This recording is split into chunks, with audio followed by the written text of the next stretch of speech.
The coronavirus, creeping onto the world scene only a few short months ago, and then exploding into our day-to-day lives. Every day we hear about the impact of corona and COVID-19 on, well, almost everyone. But how is it affecting disabled individuals?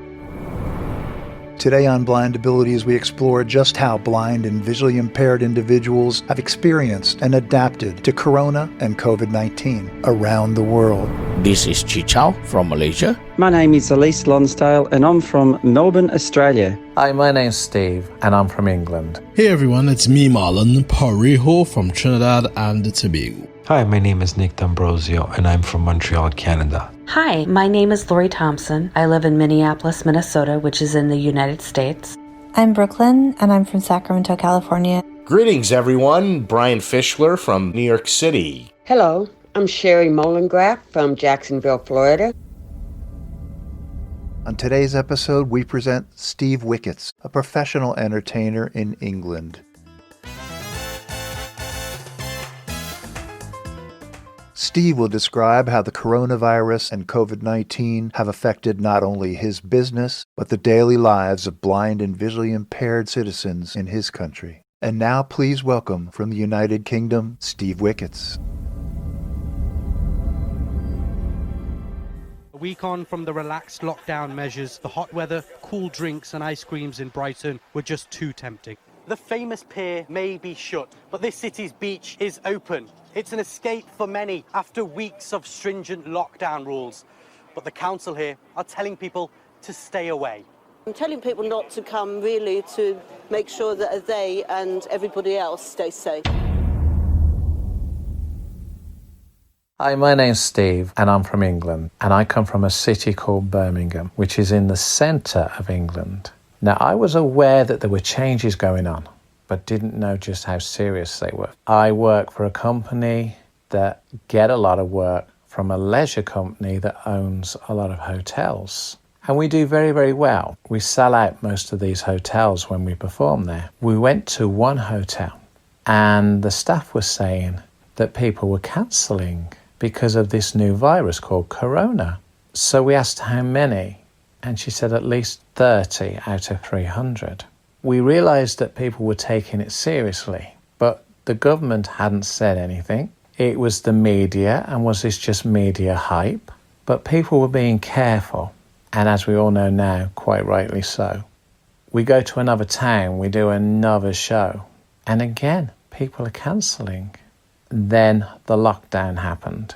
And an interesting thing happened with our supermarkets. Some of them were very responsible and had helplines where you could phone and they would tell you about a website that had been set up just so those more vulnerable would actually have allocated slots.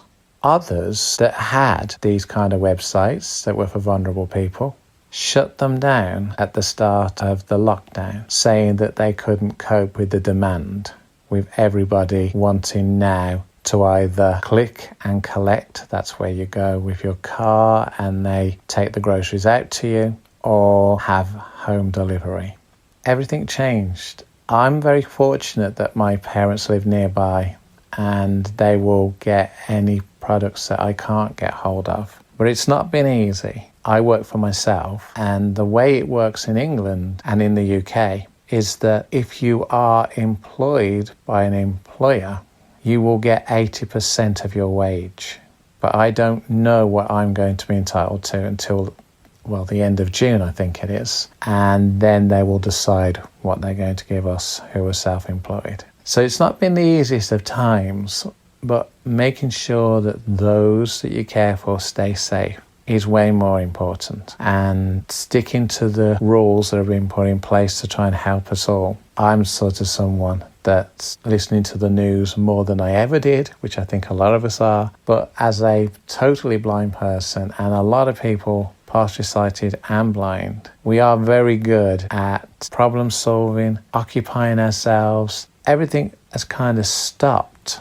I rehearse like crazy for a brand new show. We'd only done 4 of these new shows when suddenly nothing to rehearse for. Some of the venues that I played may never open again. Very strange times indeed, but you've got to stay positive. That's the only way.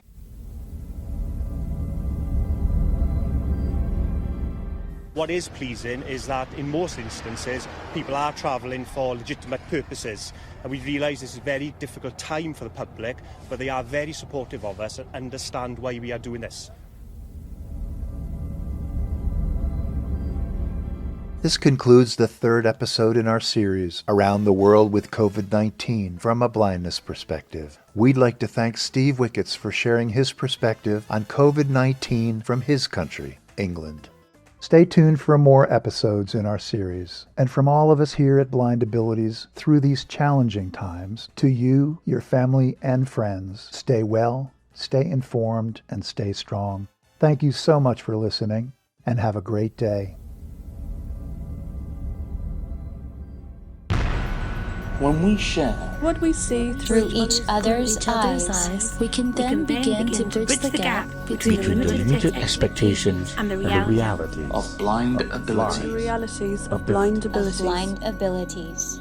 For more podcasts with a Blindness Perspective, check us out on the web at www.blindabilities.com, on Twitter at blindabilities. Download our app from the App Store, Blindabilities, that's 2 words, or send us an email at info@blindabilities.com. Thanks for listening.